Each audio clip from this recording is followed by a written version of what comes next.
मातंग समाजाचा मागासलेपणा दूर करण्यासाठी 1908 साली लहू साळवे आयोग गठीत झाला होता आणि या लहू साळवे आयोगाने ज्या शिफारशी केल्या होत्या त्यापैकी 68 शिफारशी ज्या आहेत त्या 2011 ला मंजूर करण्यात आल्या होत्या आणि त्या शिफारशीनुसार मातंग समाजाला इथल्या राज्याच्या बजेटमध्ये स्पेशल योजना करून राज्याच्या बजेटमध्ये स्पेशल प्रोव्हिजन करून ह्या 68 शिफारशी शासनाने मान्य केल्या होत्या। म्हणजे जे डिस्ट्रीब्युशन आहे शासकीय निधीचं शासकीय योजनांचं हे ऑलरेडी 2011 पासून एका विशिष्ट जातीसाठी शासनाने ऑलरेडी केलेलं आहे। तुम्ही आम्ही लक्षात ठेवलं पाहिजे।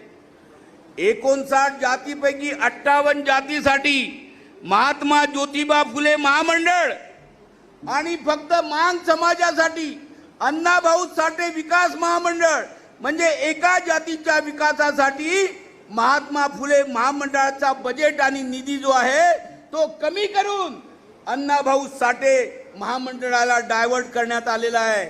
हे आहे शासकीय निधीचं रिडिस्ट्रीब्युशन, हे आहे शासकीय निधीचं पुनर्वाटप। अरे 58 जातीसाठी एक मंडळ आणि एका जातीसाठी दुसरं मंडळ त्यासाठी निधी दिला। हे या राज्यामध्ये रिडिस्ट्रीब्युशनच आहे, संसाधनाचं वाटपच आहे आणि हे संसाधनाचं वाटप शासनाने केलेलं आहे। आणि म्हणून तुम्ही जर म्हणाल की राज्यामध्ये संसाधनाचं वाटप झालं नाही आणि म्हणून उपवर्गीकरण पाहिजे, हा तुम्ही जो केलेला जो आरोप आहे, ही मागणी आहे, ही न्यायोचित नाही, ही जस्टिफाय नाही, हे तुम्ही आम्ही लक्षात ठेवलं पाहिजे।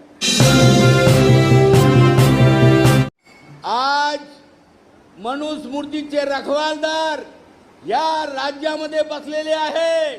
हे रखवालदार म्हणतात, हे ठरवतात की मातंगांना किती आरक्षण द्यायचं, चांभारांना किती आरक्षण द्यायचं, महारांना किती आरक्षण द्यायचं। म्हणजे पूर्वी मनुस्मृती ठरवायची, ते आता मनुस्मृतीचे रखवालदार ठरवत आहेत। आणि म्हणून मनुस्मृती ही दुसऱ्या मार्गाने मागच्या पावलाने तुमच्या घरामध्ये येत आहे। हे तुमच्यासाठी धोक्याची सूचना आहे, तुम्ही आम्ही लक्षात ठेवलं पाहिजे।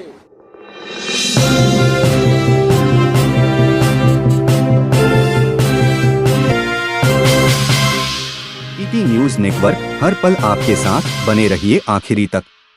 नंतर मी विनंती करते या विषयाचे तज्ज्ञ असलेले मार्गदर्शक सन्माननीय डॉक्टर पूरणचंद्र मेश्राम साहेब, माजी कुलसचिव संत तुकडोजी महाराज नागपूर विद्यापीठ यांना की त्यांनी आपले विचार व्यक्त करावेत।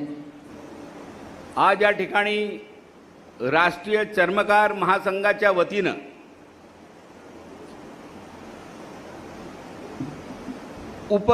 उपवर्गीकरणाविरुद्ध एक एल्गार पुकारण्यासाठी ही परिषद आयोजित करण्यात आलेली आहे। हा जो परिसंवाद या ठिकाणी आयोजित करण्यात आला आणि माझं प्रमुख वक्ते म्हणून जेव्हा या ठिकाणी नाव आलं तेव्हा फेसबुकवर अनेक प्रतिक्रिया आल्या। बोरकरजी, अशा प्रतिक्रिया आल्या की भाषण करून काय होतं, भाषण करून काय होतं, रस्त्यावर उतरलं पाहिजे। मी त्याला उत्तर असं दिलं होतं की अगोदर भाषणानी विचारांनी माणसाच्या खोपड्या पेटवाव्या लागतात आणि एकदा खोपड्या पेटल्या की झोपड्या आपोआप पेटतात, हे लक्षात ठेवलं पाहिजे। आणि म्हणून ह्या परिसंवादाची आणि परिषदेची आवश्यकता आहे। लॉर्ड बुद्धा टीव्ही आणि राजकुमार बडोले फाउंडेशननी पूर्ण महाराष्ट्रामध्ये जो परिसंवाद आणि जे विचार मंथन आयोजित केलं, त्या विचार मंथनाने या महाराष्ट्रातील 59 जातीच्या खोपड्या ह्या पेटलेल्या आहेत, हे आपण लक्षात ठेवलं पाहिजे। आणि म्हणून ह्या खोपड्या पेटल्या असल्यामुळे झोपड्यात राहणारे 59 जातीचे लोक आता रस्त्यावर उतरलेले आहेत आणि म्हणून हे परिसंवादाला आणि विचार मंथनाची या देशामध्ये गरज आहे. तुम्ही आम्ही लक्षात ठेवलं पाहिजे. मी या ठिकाणी उल्लेख करेल आजच्या कार्यक्रमाचे प्रमुख अतिथी माजी समाज कल्याण मंत्री बबनरावजी घोलप, दुसरे समाज कल्याण मंत्री माजी समाज कल्याण मंत्री राजकुमार बडोले साहेब, हांडोरे साहेब समाज कल्याण मंत्री होते, रामदास आठवले साहेब समाज कल्याण मंत्री होते. 1986 पासून अनुसूचित जातीचं उपवर्गीकरण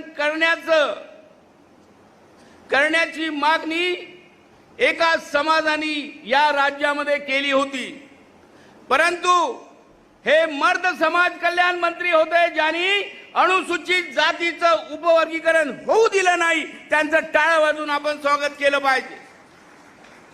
परंतु एक वेळ घोलप साहेब अशी आली की महाराष्ट्र राज्यामध्ये अनुसूचित जातीचा जेव्हा समाज कल्याण मंत्री नव्हता, त्या काळामध्ये ते कोण होते हे नाव सांगण्याची गरज नाही, परंतु तो समाज कल्याण मंत्री समाज कल्याण खातं त्यांच्याकडे गेल्याबरोबर उपवर्गीकरणाचं षडयंत्र या राज्यामध्ये सुरू झालं. समाज कल्याण विभागाचा प्रधान सचिव बदलला गेला जो बौद्ध समाजाचा होता. अनुसूचित जो समाज कल्याण विभागाचा संचालक होता जो बौद्ध समाजाचा होता तो बदलला गेला. बार्टीचा संचालक जो आहे तो अनुसूचित जातीचा बौद्ध समाजाचा होता तो बदलला गेला. हे तीनही लोक त्या मंत्र्यांच्या काळामध्ये बदलल्या गेले आणि ह्या तीनही ठिकाणी विशिष्ट जातीचे अधिकारी बदलवून एक उपवर्गीकरणाचं मोठं षडयंत्र ह्या महाराष्ट्रामध्ये रचल्या गेलं हे लक्षात ठेवलं पाहिजे. आणि म्हणून हे तीनही अधिकारी बदलून ज्या मंत्र्यांच्या काळामध्ये हे घडलेलं आहे त्याचा अर्थ असा होतो की ह्या अनुसूचित जातींच्या हक्कामध्ये त्यांच्या अधिकारामध्ये आणि ह्या अनुसूचित जातीमध्ये फूट पाडण्याचं हे फार मोठं षडयंत्र या राज्याने रचलेलं आहे, सरकारने रचलेलं आहे. तुम्ही आम्ही लक्षात ठेवलं पाहिजे. आणि म्हणून त्या विरुद्ध तुम्हा आम्हाला लढाई करण्याची आवश्यकता आहे. किती तुकडे करतात. एक शायर असा म्हणतो कि जिंदगी से बढ़कर कोई सजा ही नहीं, जिंदगी से बढ़कर कोई सजा ही नहीं और क्या जुर्म किया है मुझे पता ही नहीं, कि जिंदगी से बढ़कर कोई सजा ही नहीं और क्या जुर्म किया मुझे पता ही नहीं. अरे इतने हिस्सों में मैं बटा हूं मैं कि मेरे हिस्से में कुछ बचा ही नहीं. अशा प्रकारचं उपवर्गीकरण करून राहिले की भारतीय राज्यघटनेने जे मला हक्क दिलेत त्यामध्ये अशा पद्धतीनं तुकडे करण्याचा प्रयत्न होतो आहे की माझ्या वाट्याला इथे काही येऊ नये अशा पद्धतीचं षडयंत्र सुरू आहे.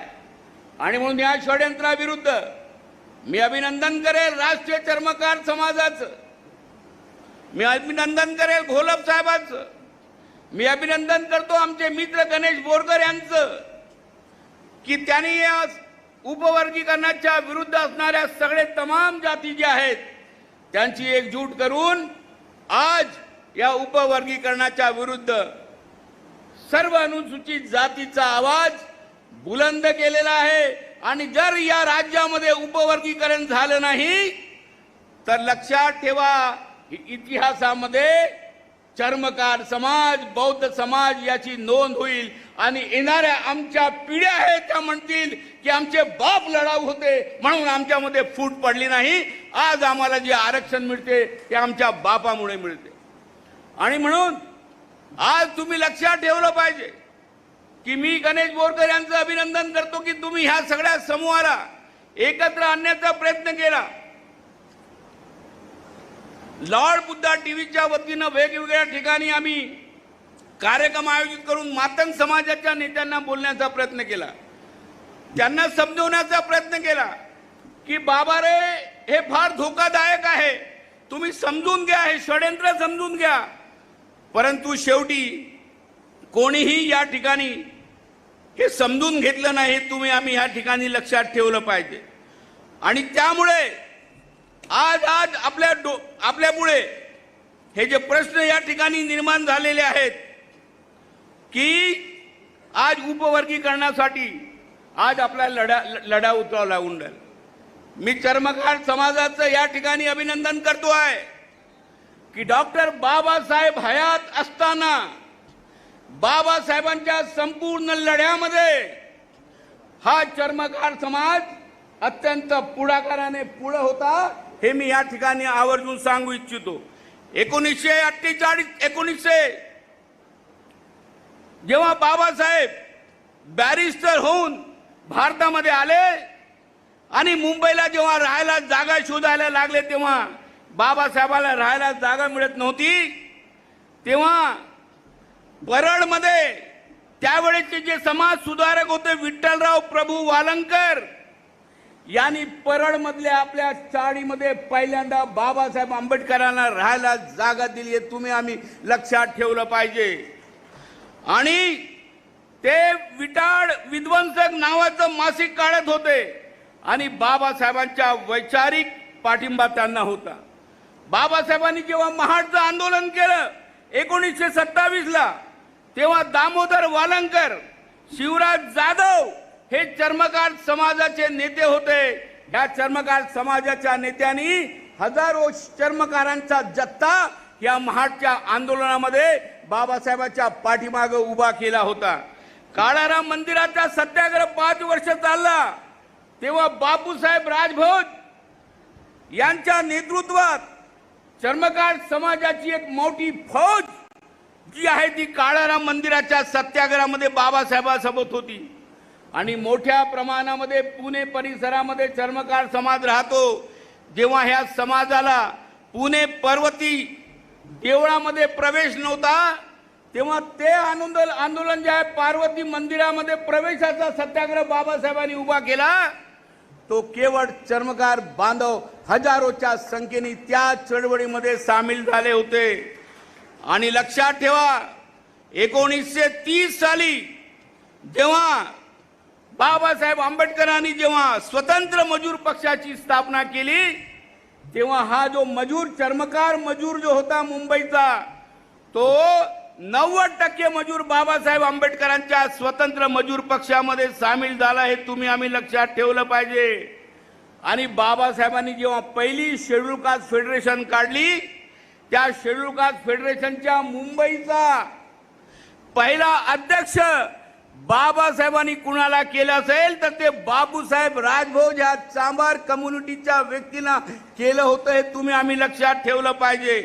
आणि म्हणून एवढंच नव्हे तर 1937ला जेव्हा स्वतंत्र मजूर पक्षाच्या वतीने मुंबईला निवडणुका झाल्या, तेव्हा त्या निवडणुकीमध्ये स्वतंत्र मजूर पक्षाचे उमेदवार होते दामोदरराव वालंकर.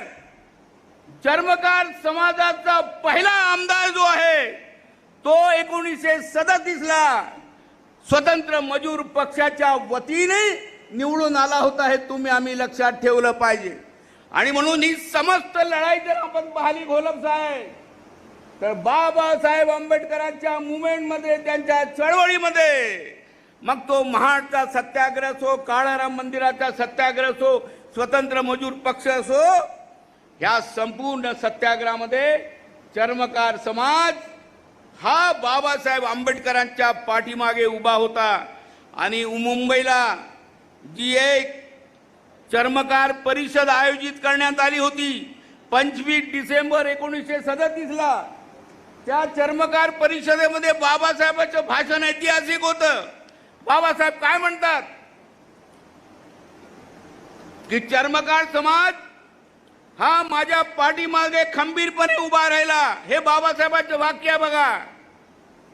महाडच्या लढ्यात, नाशिकच्या लढ्यात माझे चर्मकार बांधव रक्त सांडायला तयार होते. हा समाज स्वाभिमानी आहे, बाबासाहेब म्हणतात. हा समाज लढवय्या आहे. या समाजाच्या सहकार्याशिवाय ही दलित चळवळ उभी राहिलीच नसती. हे बाबासाहेबांचं वाक्य आहे, तुम्ही आम्ही लक्षात ठेवलं पाहिजे. आणि म्हणून बाबासाहेब ज्याला लढवय्या समाज, स्वाभिमानी समाज, एकनिष्ठ समाज अशा पद्धतीचं सर्टिफिकेट बाबासाहेब त्या परिषदेमध्ये देतात. आणि बाबासाहेब गेल्यानंतर आज ही बाबासाहेब आंबेडकरांची संपूर्ण ही जी पिढी जी आहे, आज जर रिझर्वेशनवर आघात होत असेल गोलब साहेब, तर तो बाबासाहेब आंबेडकरांवर आघात होतो. आणि जी आमची पिढी बाबासाहेबांच्या पाठीमागे उभी होती, ती आता उपवर्गीकरणासाठी ही संपूर्ण चर्मकार समाजाची पिढी आणि ही नेते आणि ही समाज आणि ही संघटना या लढ्यामध्ये तुम्हाला उभी करावी लागेल. आणि पुन्हा या देशाच्या मनुवादाला तुम्हाला उत्तर द्यावं लागेल की आम्ही विभागलेलो नाहीत, आम्ही एकजूट आहोत. बाबासाहेबांच्या नावासाठी, संविधानासाठी आणि या देशातल्या तमाम वंचित वर्गाच्या हक्कासाठी आम्ही सगळे एका ठिकाणी आहोत. हे चित्र, हा संदेश तुम्हाला या ठिकाणी द्यावा लागेल. आणि म्हणून ही आजची परिषद जी आहे, ही परिषद ही फार ऐतिहासिक परिषद आहे, आपण लक्षात ठेवलं पाहिजे. आमचे मित्र वाघ साहेबांनी या ठिकाणी चांगला उल्लेख केला की जर उपवर्गीकरण झालं तर प्रत्येक समाजाचं काय नुकसान होणार आहे, फार चांगल्या पद्धतीनं मांडलं. आमचे मित्र आहेत, दुपारी त्यांनी एक पुस्तक काढली, त्यांनी सर्वेक्षण केलं पूर्ण महाराष्ट्राचं की विकासांचा जो पूर्णांक आहे तो सर्वात जास्त कुणाचा आहे. आम्हाला आनंदाची बाब आहे की चर्मकार समाजाचा जो विकासाचा जो अंक आहे तो या महाराष्ट्रामध्ये 0.941 आहे. त्याच्यानंतर खाटीक समाजाचा आहे 925 आणि त्यानंतर महार समाजाचा आहे 920. सगळ्यात जास्त प्रगतीचा उच्चांक महाराष्ट्रामध्ये हा चर्मकार समाजाचा आहे. हे आमच्या सगळ्या अनुसूचित जातीसाठी ही अभिमानाची बाब आहे, तुम्ही आम्ही लक्षात ठेवलं पाहिजे. अरे जो समाज तुमच्या आयुष्यभर तुमच्या पायातले जोडे शिवत होता, आज तो तुमच्या डोक्यावर टोपी घालून सर्वोच्च स्थान प्राप्त करू शकतो. हे डॉक्टर बाबासाहेब आंबेडकरांच्या विचाराचा विजय आहे, हे तुम्ही आम्ही लक्षात ठेवलं पाहिजे. आणि म्हणून ही प्रगती आम्ही ह्यासाठी करू शकलो की 13% आरक्षण होतं. जर आम्हाला आमच्या लोकसंख्येप्रमाणे आरक्षण असतं तर आम्ही ही आपली प्रगती करू शकलो नसतो. आज आमचे 29 पैकी किती आमदार आहेत? 29 पैकी 10 आमदार आहेत. हे 10 आमदार काय आहेत? कारण 13% आहेत म्हणून आहेत. उद्या तर आम्हाला आमच्या लोकसंख्येप्रमाणे 1.6% मिळाले. महाराष्ट्र राज्यामध्ये 2च आमदार आहेत, हे लक्षात ठेवा. आणि म्हणून आम्ही सगळे संघटित आहोत. तू नाही तू कोणीतरी अनुसूचित जातीचा प्रतिनिधी त्याच्या वाट्याला ह्या जागा येणार आहेत, ते तुम्ही आम्ही लक्षात ठेवलं पाहिजे.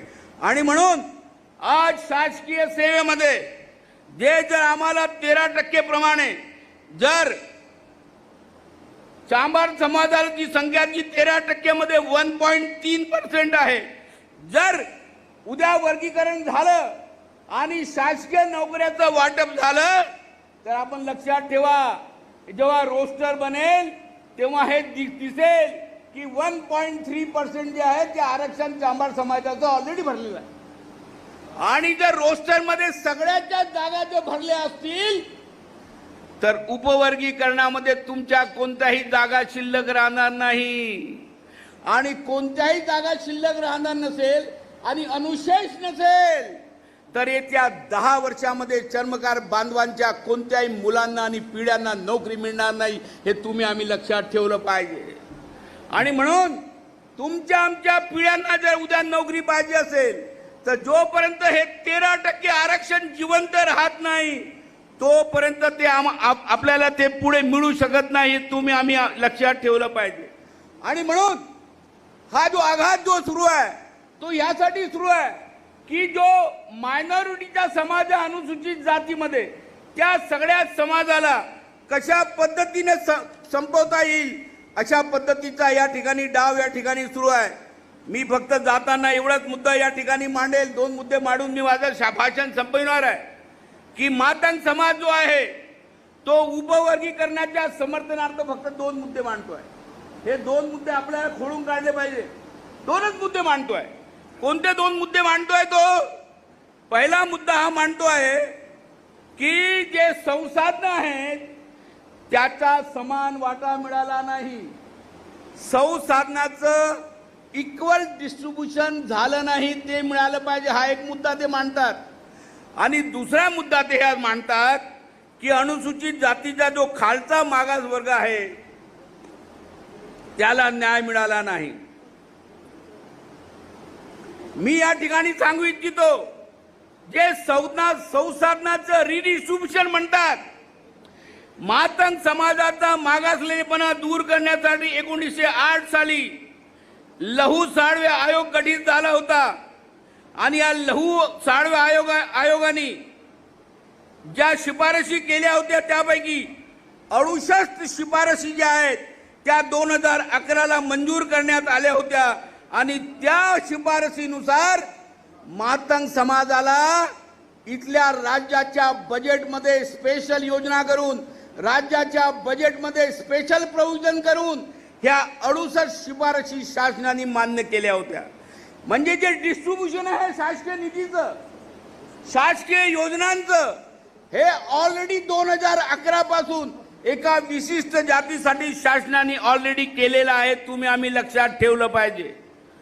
59 जातीपैकी 58 जातीसाठी महात्मा ज्योतिबा फुले महामंडळ आणि फक्त मांग समाजासाठी अण्णाभाऊ साठे विकास महामंडळ, म्हणजे एका जातीच्या विकासासाठी महात्मा फुले महामंडळाचा बजेट आणि निधी जो आहे तो कमी करून अण्णाभाऊ साठे महामंडळाला डायव्हर्ट करण्यात आलेला आहे. हे आहे शासकीय निधीचं रिडिस्ट्रीब्युशन, हे आहे शासकीय निधीचं पुनर्वाटप. दुसरं की 59 जातीपैकी 58 जातीसाठी बार्टी ही संस्था शासनाने सुरू केली आणि फक्त मांग समाजासाठी 1924 पासून आरटी सुरू केली. आणि ही आरटी सुरू करून त्यांच्या फेलोशिपसाठी, स्कॉलरशिपसाठी ह्या बार्टीच्या तरतुदीमधून वेगळी तरतूद आरटी मध्ये करण्यात आलेली आहे. अरे 58 जातीसाठी एक मंडळ आणि एका जातीसाठी दुसरं मंडळ, त्यासाठी निधी दिला. हे या राज्यामध्ये रिडिस्ट्रीब्युशनच आहे, संसाधनाचं वाटपच आहे. आणि हे संसाधनाचं वाटप शासनाने केलेलं आहे.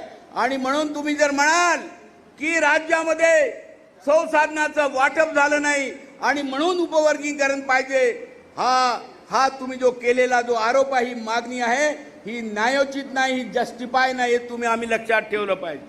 ही मागणी का पूर्ण केली शासनाने? तर वाघ यांनी आपल्या भाषणामध्ये सांगितलेलं आहे की इतर राज्यामध्ये उपवर्गीकरण आहे, तुम्हाला आम्ही देणार नाही, कारण तुमची संख्या जी आहे फक्त 2% आहे 13% मध्ये. तुमच्या उत्थानासाठी तुम्हाला काय काय पाहिजे ते मागा, आम्ही ते तुम्हाला देतो. म्हणून अण्णाभाऊ साठे विकास महामंडळ दिलं, म्हणून त्यांना आरटी दिलं, म्हणून त्यांच्या 58 योजना ज्या शिफारशी आहेत त्या मान्य केल्या, परंतु उपवर्गीकरणाचं मान्य केलं नाही.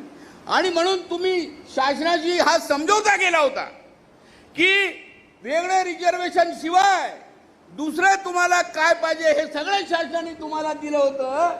आता ते दिल्यानंतर तुम्ही आता म्हणता सुप्रीम कोर्टाने निर्णय दिल्याबरोबर की आता आम्हाला उपवर्गीकरण द्या. अरे तुमच्या विकासासाठी आणि उत्थानासाठी जेव्हा शासनाने हे सगळ्या अगोदर दिलेलं होतं आणि आज जर तुम्ही या पद्धतीने जर मागणी करत असाल तर हे लक्षात ठेवा, तुम्ही या देशामध्ये शासनाची दिशाभूल करत आहात, तुम्ही अनुसूचित जातीची दिशाभूल करत आहात आणि अनुसूचित जातीचा जो हक्क आहे त्या हक्काची या देशामध्ये तुम्ही पायमल्ली करत आहात. जाताना फक्त एक शेवटचा मुद्दा मांडून मी माझं भाषण या ठिकाणी संपवणार आहे. मित्रांनो, ही लढाई एका जाती विरुद्ध दुसऱ्या जातीची नाही आहे. ही लढाई केवळ उपवर्गीकरणाच्या विरुद्ध नाही आहे. तर हे लक्षात ठेवा, या देशातील समस्त अनुसूचित जाती आणि अनुसूचित जमातीचे जे हक्क आहेत ते हक्क नेस्तनाबूत करण्याचं एक षडयंत्र या देशामध्ये सुरू आहे.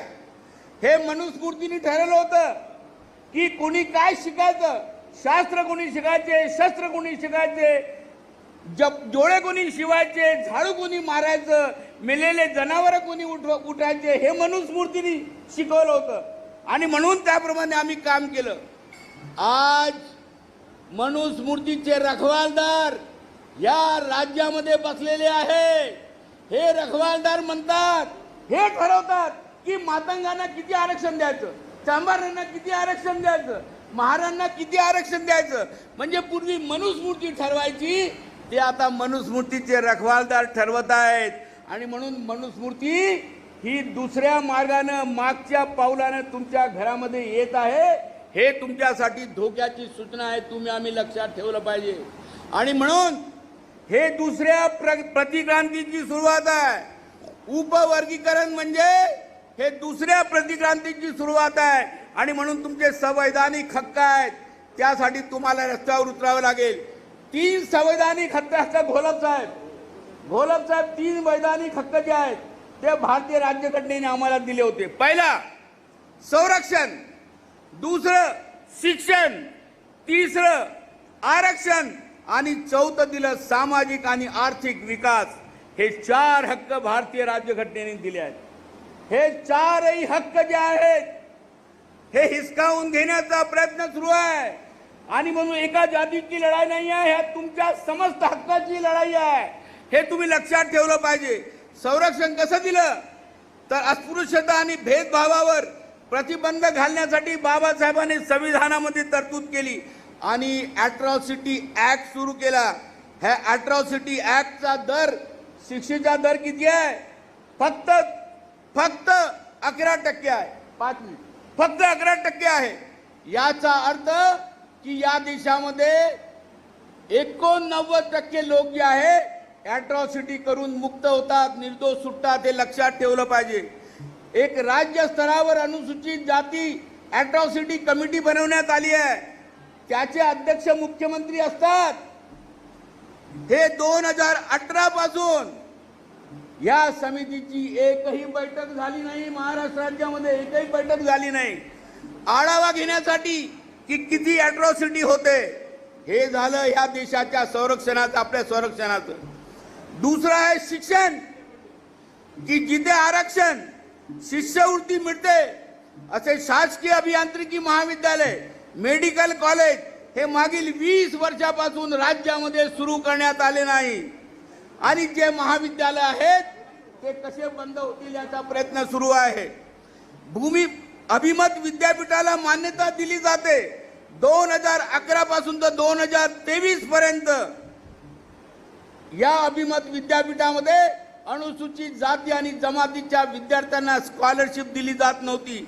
2021 ला सर्वोच्च न्यायालयाने निर्णय दिला, तेव्हा शासनाने परिपत्र काढलं. म्हणजे जवळपास 11 वर्ष स्कॉलरशिप दिली नाही.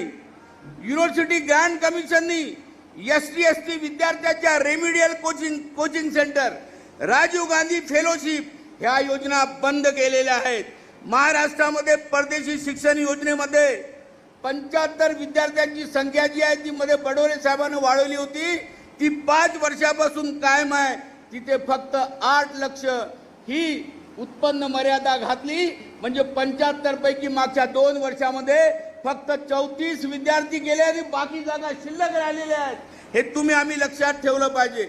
मागच्या 3 वर्षापासून अनुसूचित जातीच्या विद्यार्थ्यांना स्कॉलरशिप नाही. त्रिशिप योजना बंद केली. जेई, नीट, क्लॅट प्रवेश परीक्षेमध्ये 1 ते 1.5 लाख खर्च होतो. ही स्थिती आहे. एवढंच नव्हे तर IIT, NIT मध्ये 2 लक्षपेक्षा जास्त शुल्क ठेवलं जातं. आणि जे अनुसूचित जातीचे विद्यार्थी बाहेर राज्यामध्ये IIT मध्ये आणि मेडिकल कॉलेजमध्ये, एम्स मध्ये ऍडमिशन घेतात त्यांना राज्य सरकार स्कॉलरशिप देते. जर बाहेर म्हणजे महाराष्ट्रामध्ये ऍडमिशन मिळाली तर स्कॉलरशिप मिळते, परंतु जे विद्यार्थी मुलं IIT आणि मेडिकल कॉलेजमध्ये दुसऱ्या राज्यात जातात त्यांना पूर्वी स्कॉलरशिप मिळायची, ती स्कॉलरशिप या ठिकाणी बंद करण्यात आलेली आहे. आणि म्हणून हे शिक्षण जे आहे ते तुमच्या हातातून हिसकवण्याचा प्रयत्न सुरू आहे. तुमचे हे 2 वेपन्स आहेत राज्यघटनेने दिलेले, शिक्षण आणि आरक्षण. हे शिक्षण तुमच्या हातातून हिसकलं आहे. आणि म्हणून एक शायर म्हणतो की आंधिया गम की आएंगी तो सवर जाऊंगा, आंधिया गम की आएंगी तो सवर जाऊंगा. अरे मैं दरिया हूं समंदर में समा जाऊंगा, अरे मुझे सूली पे चढ़ाने की जरूरत क्या है, मेरे हाथ से कलम छीन लो मैं मर जाऊंगा. आणि म्हणून तुमच्या हातात ही जी कलम आहे, हा तुमचा जीव आहे, हा तुमचा प्राण आहे हे त्यांना माहित आहे. आणि म्हणून ती कलम तुमच्या हातातून हिसकवण्याचं षडयंत्र सुरू आहे. आणि म्हणून या षडयंत्राविरुद्ध आवाज उठवावा लागेल. आणि चौथा जो मुद्दा आहे मी मांडून माझं भाषण संपवणार आहे की सामाजिक व आर्थिक विकास. या अनुसूचित जाती समाजाच्या सामाजिक आणि आर्थिक विकासासाठी 6व्या पंचवार्षिक योजनेमध्ये लोकसंख्येच्या प्रमाणामध्ये बजेटमध्ये तरतूद करा असा कायदा करण्यात आला. आणि शेड्यूल कास्टसाठी स्पेशल कंपोनंट प्लॅन तयार करण्यात आला. परंतु आम्ही काय बघतोय की महाराष्ट्रामध्ये लोकसंख्येप्रमाणे 32,772 कोटी तरतूद ही अर्थसंकल्पात करायला पाहिजे. ती केवळ 23,150 कोटी म्हणजे जवळपास 10 कोटी रुपये जे आहेत ते शासनाने कुठे लपवलेले आहेत हा मुद्दा आहे. आणि म्हणून 60,000 खर्चित निधी जो आहे तो अद्यापही कॅरी फॉरवर्ड केलेला जात नाही. असे अनेक मुद्दे आहेत. सांगायचा मुद्दा असा आहे की घटनादत्त तुमचं जे काही संपूर्ण आरक्षण आहे, शिक्षण आहे, संरक्षण आहे, सामाजिक आणि आर्थिक योजना आहेत त्या संपूर्ण नेस्तनाबूत करण्याचा प्रयत्न आहे. आणि म्हणून केवळ एका जातीच्या आरक्षणाचा मुद्दा नाही आहे, तर अनुसूचित जातीच्या संपूर्ण घटनादत्त हक्काचा प्रश्न आलाय. आणि या हक्कासाठी तुम्हाला लढावं लागेल. खुल्या वर्गवारीत तुमची एंट्री बंद करण्याचा प्रयत्न सुरू झाला, केली त्यांनी. एक शासनाचा GR काढला, सरळ सेवेमध्ये क्लास 1 क्लास 2 ची भरती बंद केली. अरे उपवर्गीकरण करून जर जागा शिल्लक राहणार नसतील तर आमचे लोक जाणार कुठे. आणि म्हणून हे तुम्ही लक्षात ठेवा, हे फार मोठे षडयंत्र आहे, हे फार मोठं कारस्थान आहे. हे एका जाती विरुद्ध नाही तर या देशातील समस्त अनुसूचित जाती विरुद्ध आहे. आणि म्हणून तुमचा लढा जो आहे तो अनुसूचित जातीच्या हक्कासाठी, अनुसूचित जमातीसाठी, वंचित समाजासाठी असलाच पाहिजे, भारतीय राज्यघटनेच्या रक्षणासाठी असला पाहिजे. ह्या लढ्यासाठी आपण सामील व्हावं हे आवाहन करण्यासाठी मी या ठिकाणी आलो आहे. जाताना फक्त एवढंच म्हणतो की हम उसी को रहबले काबिल समझते हैं जो हस्ती को सफर और कब्र को मंजिल समझते हैं. वो दोस्तों पर मुझे नाज है कि मजबूत समाजी ढांचों में जहाँ जुल्म न पाले जाएंगे, ना हाथ काटे जाएंगे, ना सरकार चलाई जाएंगी, जेलों के बिना दुनिया की सरकार चलाई जाएंगी, वो सुबह कभी तो आएंगी, वो सुबह कभी तो आएंगी. जय भीम, जय रविदास, जय महाराष्ट्र.